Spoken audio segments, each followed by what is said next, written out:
Hey guys and girls, good evening to each and every one of you. How are you all doing? Today is March 26, 2025 and it's Wednesday. As you can see, there are lots of paintings here, but before I proceed, I just want to thank the Lord for all the wonderful blessings that He gave to me, for all the trials and challenges that I surpassed. Shout out to my mother in Bicol, Fea Bordo, to Helen Carreto, to my sister Christine, and to all my silent subscribers out there. Hi, hi, hi. To all my Facebook viewers also, and to all my 10 lovely countries. They are, hold on, let's do this week, okay? Philippines, United States, India, Canada, United Arab Emirates, Saudi Arabia, South Korea, Indonesia, United Kingdom, and Japan. Thank you so much, each and every one of you. And who else? To each and every one of you, okay, to all my first viewers who never get out of my masterpieces. Guys and girls, this could be the last day. They started March 23. I just didn't notice that they have, or I noticed but didn't have it on my mind that there are exhibits here. It's a Quarto exhibit.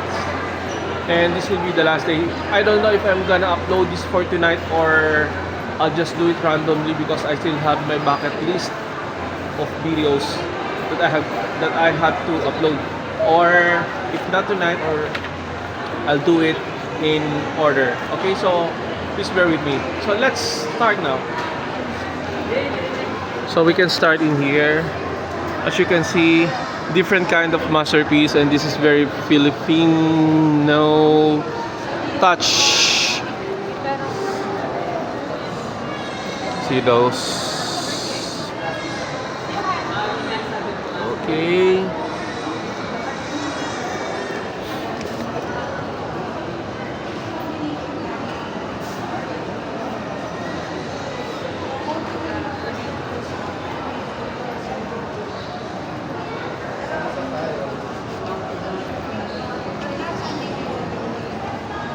Enjoy it with your bold eyes, guys and girls. Wonderful. Amazing. Oh gosh, it really looks like real.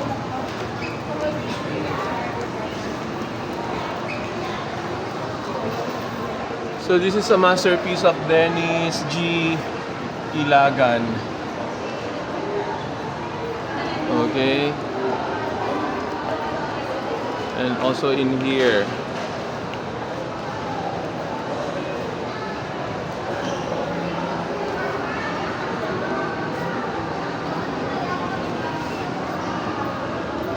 See that? It looks like real.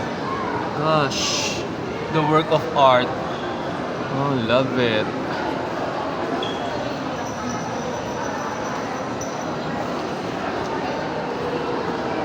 Paper airplane, paper boat.